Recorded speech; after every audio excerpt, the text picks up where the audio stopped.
Jose came in and he was like an overnight sensation. Suddenly the belief within the squad was, yes, we can do this. And that first season was absolutely astonishing.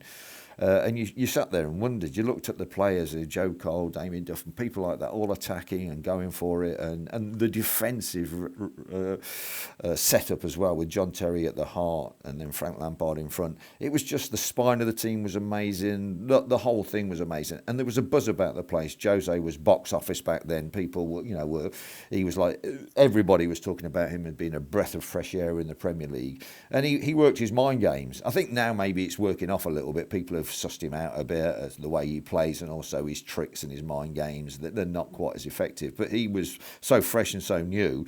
It certainly worked on the players, and it probably worked on a lot of opposition players and opposition managers. I remember particularly before any Liverpool game, Jose used to sort of drool about Steven Gerrard and say how brilliant player he was, how he'd love to sign him, he's one of the great players in the world and all that. And every time Chelsea played Liverpool, Stevie Gerrard had a nightmare. He had one of those. He just never played well against Chelsea. It was as if he couldn't do it to Jose after all that praise. It was really hilarious to watch. Well, you had that moment in the League Cup, didn't you? Wearing his emotions very visibly on his sleeves, sending a message up to the stand, the shh to the Liverpool supporters. Yeah. Everybody is looking in, even if you weren't a Chelsea fan.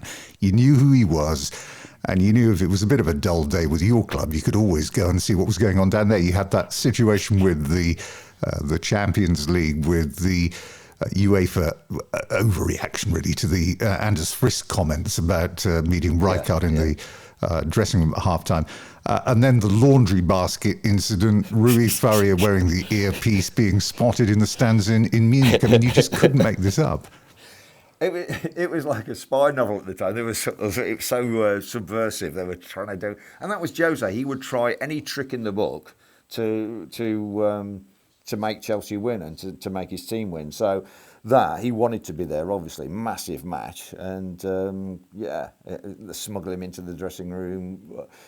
All the machinations about it. You sort of knew something was going on, but you didn't know what it was. And we all found out after the event. And of course, everybody was laughing their heads off at the time. But, the amount of planning that must have taken, and sort of the subterfuge to sort of trick his way in one of the kit bags, kit trolley boat. He's just unbelievable. But that is the lengths that Jose will go to have an impact, and to make sure he's in the right place at the right time to have the right effect. Not all the headline events were on the field. January 2005, the call that started that story with the Ashley Cole move. They were all going to be meeting somewhere in London. You didn't know where it was, but it was going to be a hotel. I loved your suggestion to the News of the World at the time. Well, look, all I've got to do is get on the back of one of them. We know where they all live, and follow him. And they recoiled.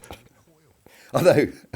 Because, I mean, I worked on sport, okay, so you were talking most of the time about 30-yard thunderbolts and hamstring strains and so-and-so want this player and this team want to sell this player. So you were far removed from the news team, and you wanted to keep it that way because you were never quite sure what the news team might get up to, and they would never tell you anyway. But you knew that some of the lengths that they went to were a bit questionable. So when I said, listen, we know the time of the meeting, we know it's in London, or there's no law against following somebody down the street or getting a moped and following their car. Let's just follow one of them, and wherever he goes, that's where the meeting is, and we'll catch him in the act. But they're sort of like, no, we can't do that. And I thought, well, blimey, Riley, I've heard whispers that you've done far worse than that, and has subsequently been proved. But I was so frustrated because I thought, this is a great story. If we can catch him in the act, brilliant.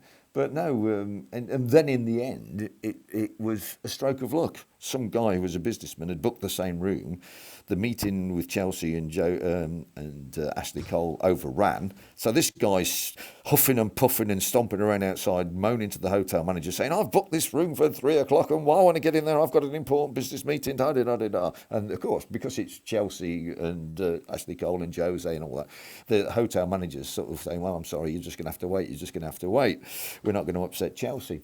And then eventually they all emerge, and this guy's actually a Chelsea fan, so he's about to go over and berate the people who've overstayed their welcome in the room, and sees that it's Jose Mourinho, there's Ashley Cole, there's Peter Kenyon, and there was, I think it was Pini Zahavi now, one of the agents in there. It wasn't Pini.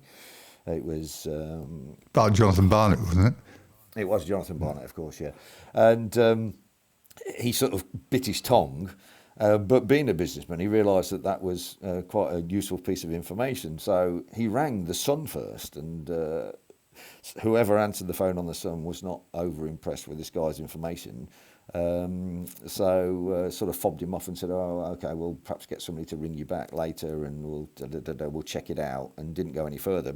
So the guy just thought he was getting the brush off, so he rang the News of the World. Now, of course, we've been working on this story for a week, so as soon as he told somebody on the News of the World sports desk that he'd just seen Jose Mourinho with Ashley Cole, we went, "Oh, yes, thank you, this is the confirmation we've been working for all week, thank you. Get yourself in a cab, get yourself down here, and tell us all about it." Because the lawyer said he needs to sign an affidavit, and then we had to get him to swear on the Bible. But of course, this is brilliant. In the News of the World offices, you've got a Bible in there. No, we hadn't. Not surprisingly, there was no Bible in the News of the World office. We had to go and borrow one off the Times.